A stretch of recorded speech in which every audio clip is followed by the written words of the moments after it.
ರಾಜ್ಯದ ಕಬ್ಬು ಬೆಳೆಗಾರರು ಸರ್ಕಾರದ ವಿರುದ್ಧ ಸಿಟ್ಟಾಗ್ತಾ ಇದ್ದಾರೆ. ಮೊದಲನೇದಾಗಿ ಹಿಂದೆ ಬರಬೇಕಾದಂಥ ಬಾಕಿ ಹಣನೇ ಬರ್ತಾ ಇಲ್ಲ. ಜೊತೆಗೆ ಈಗಾಗಲೇ FRP ಅಂದರೆ ಫೇರ್ ಆ್ಯಂಡ್ ರೆಪ್ಯುಟೇಟಿವ್ ಪ್ರೈಸ್ ಏನಿದೆ, ರೆಮ್ಯುನರೇಟಿವ್ ಪ್ರೈಸ್ ಏನಿದೆ, ಅದನ್ನು ಸರಿಯಾಗಿ ಸರ್ಕಾರಕ್ಕಿಂತ ಹೆಚ್ಚಾಗಿ ಕಾರ್ಖಾನೆಯವರೇ ಕೊಡ್ತಾ ಇಲ್ಲ ಅನ್ನುವಂಥದ್ದು ಈಗ ರೈತರು ಮಾಡ್ತಾ ಇರುವಂಥ ಆರೋಪ. ಇದೇ ವಿಚಾರವಾಗಿ ಕಳೆದ 5-6 ದಿನಗಳಿಂದ ನಿರಂತರವಾಗಿ ರಸ್ತೆ ರೋಕೋ ಸೇರಿದಂತೆ ಬೇರೆ ಬೇರೆ ಮಾದರಿಯಲ್ಲಿ ರೈತರು ಹೋರಾಟವನ್ನು ಮಾಡ್ತಾ ಇದ್ದಾರೆ. ಒಂದು ಹಂತಕ್ಕೆ ಬಾಗಲಕೋಟೆಯಲ್ಲಿ ರೈತರ ಸಿಟ್ಟು ತೀವ್ರ ಜಾಸ್ತಿ ಆಗೋಗಿತ್ತು, ಕಲ್ಲು ತೂರಾಟ ಕೂಡ ನಡೆದಿತ್ತು. ಇವತ್ತು ನಿರಂತರವಾಗಿ ಹೋರಾಟ ಮಾಡೋದಕ್ಕೆ ಮುಂದಾಗ್ತಾರೆ. ಹೀಗಾಗಿ ಇವತ್ತಿನ ಡೆವಲಪ್ಮೆಂಟ್ಗಳು ಏನಾಗ್ತಾ ಇದೆ, ಜೊತೆಗೆ ಈ ವಿಷಯ ಏನು, ಯಾಕೆ ಶುಗರ್ ಫ್ಯಾಕ್ಟ್ರಿ ಮಾಲೀಕರಿಗೆ ಮತ್ತು ರೈತರ ನಡುವೆ ಈ ಒಂದು ಮನಸ್ತಾಪ ಬರ್ತಾ ಇದೆ, ನೋಡೋಣ ಬನ್ನಿ. ಅದರ ಸಂಪೂರ್ಣ ವಿವರ ಇದರಲ್ಲಿದೆ.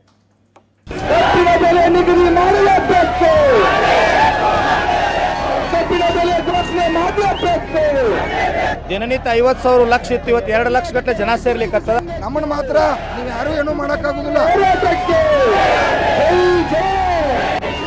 ಪ್ರತಿ ಟನ್ ಕಬ್ಬಿಗೆ 3,500 ರೂಪಾಯಿ ಬಿಲ್ ಕೊಡ್ಬೇಕಂತೇಳಿ ಅದನ್ನ ದರ ತಗೊಂಡೇ ನಾವು ವಾಪಸ್ ಹೋರಾಟವನ್ನು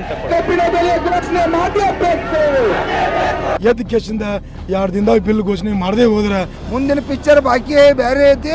ಕಬ್ಬಿನ ಬೆಲೆ ನಿಗದಿ ಮಾಡಲೇಬೇಕು, ಗಟ್ಟಿಯಾದಂತ ಧ್ವನಿ ಇದು. ಕಬ್ಬಿನ ಬೆಲೆ ಘೋಷಣೆ ಮಾಡಲೇಬೇಕು. ಹಸಿರು ಶಾಲುಗಳು ಹಾರಾಡ್ತಿವೆ, ಜೈ ಜವಾನ್ ಜೈ ಕಿಸಾನ್ ಎಂಬ ಘೋಷವಾಕ್ಯ ಮೊಳಗ್ತಿವೆ. ರಸ್ತೆ ನಡುವೆ ಬೆಂಕಿ ಹಚ್ಚಿ ಆಕ್ರೋಶ ಹೊರಹಾಕಲಾಗ್ತಿದೆ. ಎಲ್ಲಿ ಕಣ್ಣು ಹಾಯಿಸಿದ್ರು ಬರೀ ಹಸಿರು ಸೇನೆ. ಇದು ರಾಜ್ಯದ ರೈತರು ಸಿಡಿದೆದ್ದ ಬರಿ. ಪ್ರತಿ ಟನ್ ಕಬ್ಬಿಗೆ 3,500 ರೂಪಾಯಿ ನಿಗದಿ ಮಾಡುವಂತೆ ಆಗ್ರಹಿಸಿ ರೈತ ಸಂಘಟನೆಗಳು ಬೀದಿಗಿಳಿದಿವೆ. ಕಾರ್ಖಾನೆಗಳು ಹಾಗೂ ರಾಜ್ಯ ಸರ್ಕಾರದ ವಿರುದ್ಧ ಹೋರಾಟಕ್ಕೆ ಧುಮುಕಿವೆ. ಜಿಲ್ಲಾ ಉಸ್ತುವಾರಿ ಅವರು ಕಬ್ಬಿನ ಬೆಲೆ ಘೋಷಣೆ ಮಾಡಲೇಬೇಕು. ಕಳೆದ ಕೆಲ ದಿನಗಳಿಂದ ರೈತ ಸಂಘಟನೆಗಳು ಕಬ್ಬಿನ ಬೆಲೆಗೆ ಆಗ್ರಹ ಮಾಡಿ ಪ್ರತಿಭಟನೆ ನಡೆಸುತ್ತಿವೆ. ಈ ಹೋರಾಟ ಸದ್ಯ ತೀವ್ರ ಸ್ವರೂಪಕ್ಕೆ ತಿರುಗಿದೆ. ಮೂಡಲಗಿ ತಾಲೂಕಿನ ಗುರ್ಲಾಪುರ ಕ್ರಾಸ್ನಲ್ಲಿ ಅನ್ನದಾತರು ಸಿಡಿದೆದ್ದಿದ್ದಾರೆ. ರಸ್ತೆ ತಡೆದು ಆಕ್ರೋಶ ಹೊರಹಾಕಿದ್ದಾರೆ. ಅದೆಷ್ಟರ ಮಟ್ಟಿಗೆ ಅಂದ್ರೆ ರಸ್ತೆಯ ತುಂಬೆಲ್ಲ ಬರೀ ರೈತರೇ ತುಂಬಿಕೊಂಡಿರೋದು ಹೋರಾಟದ ಬಿಸಿ ಎಷ್ಟಿದೆ ಅನ್ನೋದನ್ನ ಸಾರಿ ಸಾರಿ ಹೇಳ್ತಿದೆ. ಬಾಗಲಕೋಟೆ ನಿಪ್ಪಾಣಿ ಸಂಪರ್ಕಿಸುವ ರಸ್ತೆಯಲ್ಲಿ ಇಂದು ಹಸಿರು ಶಾಲುಗಳೇ ರಾರಾಜಿಸಿವೆ. ದಿನನಿತ್ಯ 50,000 ಲಕ್ಷ ಇತ್ತು, ಇವತ್ತು 2 ಲಕ್ಷ ಗಟ್ಟಲೆ ಜನ ಸೇರ್ಲಿಕ್ಕೆ ನಮ್ಮ ಒಂದೇ ಒಂದು ಬೇಡಿಕೆ, ಪ್ರತಿ ಟನ್ ಕಬ್ಬಿಗೆ 3,500 ರೂಪಾಯಿ ಬಿಲ್ ಕೊಡ್ಬೇಕಂತೇಳಿ ಅದನ್ನ ದರ ತಗೊಂಡೇ ನಾವು ವಾಪಸ್ ಹೋರಾಟವನ್ನು ಹಿಂತಕೊಳ್ತೀವಿ. ಮಹಾರಾಷ್ಟ್ರದೊಳಗೆ ಹಮೀದವಾಡಿ ಒಳಗೆ 3,410 ರೂಪಾಯಿ ಕೊಡ್ಲಿಕ್ಕತ್ತಾರ. ಜವಾರಿ ಫ್ಯಾಕ್ಟ್ರಿ ಒಳಗೆ 3,550 ನಮ್ಮ ಕಬ್ಬಿಗೆ ಕೊಡ್ತಾ ಇದ್ದಾರೆ. ರಿಕವರಿ ಹೇಳುವಂಗಿಲ್ಲ, ಏನೂ ನಾಟಕ ಮಾಡುವಂಗಿಲ್ಲ. 3,500 ರೂಪಾಯಿ ಘೋಷಣೆ ಮಾಡಲೇಬೇಕು. ಗಟ್ಟಿಯಾದಂಥ ಧ್ವನಿ ಇದು. ಜನರಿಗೆ ನಮ್ಮ ಪ್ರಾಣ ಹೋಗ್ಲಿಕ್ಕರೆ ನಾವು ಲಾಭ ಮಾಡವ್ರ, ನಮ್ಮನ್ನು ಮಾತ್ರ ನೀವು ಯಾರು ಏನೂ ಮಾಡೋಕ್ಕಾಗುದಿಲ್ಲ.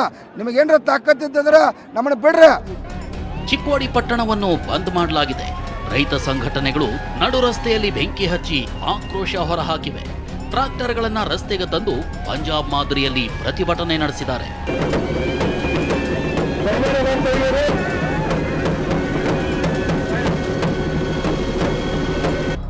ಗೋಕಾಕ್ನಲ್ಲೂ ರೈತರು ಧಾರವಾಡ ಅಥಣಿ ಹೆದ್ದಾರಿ ಬಂದ್ ಮಾಡಿದ್ರು. ಗೋಕಾಕ್ ಪಟ್ಟಣದ ನಾಕಾ ನಂಬರ್ 1 ರಸ್ತೆ ತಡೆದ್ರು. ಈಗ ಯಾವ ರೀತಿ ಡಿಮ್ಯಾಂಡ್ ಮಾಡ್ತಾ ಇದ್ದೀರಿ ಮತ್ತು ಸರ್ಕಾರದಿಂದ ಏನಾದರೂ ಸ್ಪಂದನೆ ಸಿಗ್ತಾ ಇದೆ ನಿಮಗೆ? ದಯವಿಟ್ಟು ತಕ್ಷಣ ಎದ್ದ ಕೇಸಿಂದ 2 ದಿನದಾಗ ಬಿಲ್ ಘೋಷಣೆ ಮಾಡದೆ ಹೋದ್ರೆ ರೈತ ದನಗಳನ್ನ ಕಟ್ಟಿ NH4 ರಸ್ತೆ ಬಂದ್ ಮಾಡಿ ಹಳ್ಳಿಯಲ್ಲಿ ಇವತ್ತು ನಾವೆಲ್ಲರೂ ಘೋಷಣೆ ಕೊಡ್ತಾ ಇದ್ದೇವೆ. ಪ್ರತಿ ಮನೆ ತಾಯಂದ್ರವರೆಗೆ ಬರಬೇಕು, ಪ್ರತಿ ಮನೆ ಯುವಕರು ಬರಬೇಕು. ಎಮ್ಮಿ ದನ ಎತ್ತ ತಂದು ರಸ್ತೆಯಲ್ಲಿ ಕಟ್ಟಿ ಅವ್ರಿಗೆ ಯಾವುದೇ ಥರ ಹಾಲು, ಹೈನು, ಕಾಯಿಪಲ್ಲೆ, ಬೆಲ್ಲ, ಅಕ್ಕಿ, ಗೋಧಿ ಯಾವುದೂ ಹೋಗದಂಗೆ ನಾವು ಕರೆ ಕೊಡುವಂಥ ಕೆಲಸ ಬರೋ ದಿನಗಳಲ್ಲಿ ಮಾಡ್ತೀವಂತ ಎಚ್ಚರಿಕೆ ಪಡಿಸ್ತೀನಿ ಸರ್. ಅಥಣಿ ತಾಲೂಕಿನಲ್ಲಿ ರೈತರು ಅಹೋರಾತ್ರಿ ಧರಣಿ ನಡೆಸಿದ್ರು. ಛತ್ತ ಜಂಬೋಟಿ ರಾಜ್ಯ ಹೆದ್ದಾರಿ ತಡೆದು ಆಕ್ರೋಶ ಹೊರಹಾಕಿದ್ರು.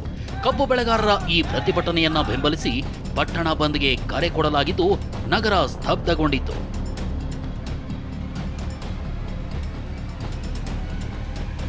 ಉಗ್ರ ಹೋರಾಟ ಪಡ್ಕೊಂಡೈತಿ, ಇನ್ನೂ ಸ್ಟಾರ್ಟ್ ಆಗೈತಿ, ಇನ್ನೂ ದೊಡ್ಡ ಉಗ್ರ ಹೋರಾಟ ಪಡಿತೈತಿ.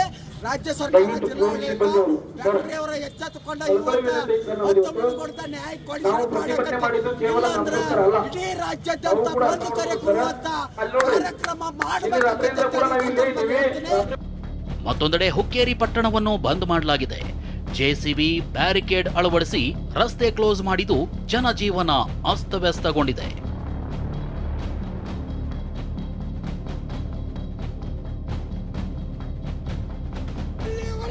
ಅಷ್ಟೇ ಅಲ್ಲ, ಬಾಗಲಕೋಟೆಯಲ್ಲೂ ರೈತರ ಆಕ್ರೋಶದ ಕಟ್ಟೆಯೊಡೆದಿದೆ. ಬಾಗಲಕೋಟೆ ಡಿಸಿ ಕಚೇರಿ ಎದುರು ಭಾರತೀಯ ಕಿಸಾನ್ ಸಂಘದಿಂದ ಪ್ರತಿಭಟನೆ ನಡೆಸಲಾಗಿದೆ. ಕಾರ್ಯಕರ್ತರು ಸರ್ಕಾರದ ವಿರುದ್ಧ ಧಿಕ್ಕಾರ ಕೂಗಿ ಆಕ್ರೋಶ ಹೊರಹಾಕಿದ್ದಾರೆ. ಡಿಸಿ ಕಚೇರಿ ಗೇಟ್ ಒಳಗೆ ಬಿಡದಿದ್ದಕ್ಕೆ ವಾಗ್ವಾದವೇ ನಡೆದು ಹೋಗಿದೆ. ಎಲ್ಲಿವರೆಗೂ ಹೋರಾಟ, ಗೆಲ್ಲುವವರೆಗೆ ಹೋರಾಟ, ಬೇಕೇ ಬೇಕು, ನ್ಯಾಯ ಬೇಕು, ಬೇಕೇ ಬೇಕು, ನ್ಯಾಯ ಬೇಕು. ಇನ್ನು ವಿಜಯಪುರದಲ್ಲಿ ರೈತರು ಕಬ್ಬಿನಿಂದಲೇ ಮಾನವ ಸರಪಳಿ ಮಾಡಿ ಅಸಮಾಧಾನ ಹೊರಹಾಕಿದ್ರು.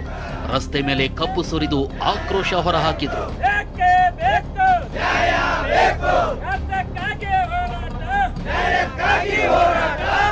ರೈತರ ಬೇಡಿಕೆ ಏನು ಅನ್ನೋದನ್ನ ಪಿನ್ ಟು ಪಿನ್ ತೋರಿಸ್ತೀವಿ ನೋಡಿ.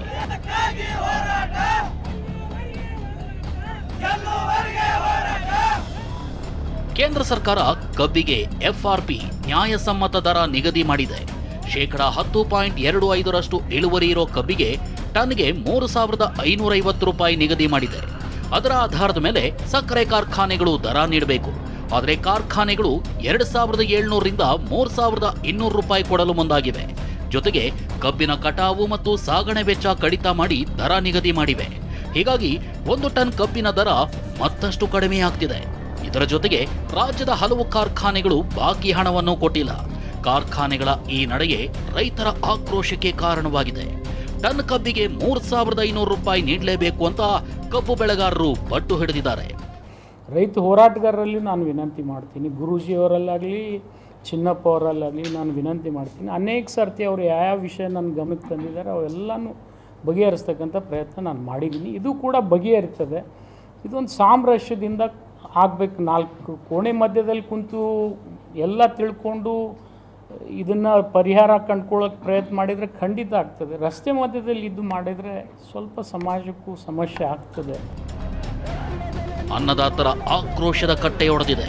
ಕಬ್ಬಿನ ಬೆಲೆ ನಿಗದಿಗೆ ಆಗ್ರಹಿಸಿ ಬೀದಿಗಿಳಿದು ಹೋರಾಟ ಮಾಡ್ತಿದ್ದಾರೆ. ಸರ್ಕಾರ ಸಕಾಲಕ್ಕೆ ಸ್ಪಂದಿಸುತ್ತಾ ಇಲ್ವಾ ಕಾದು ನೋಡಬೇಕಿದೆ. ಸಾದೇವ್ ಮಾನೆ, TV9 ಬೆಳಗಾವಿ.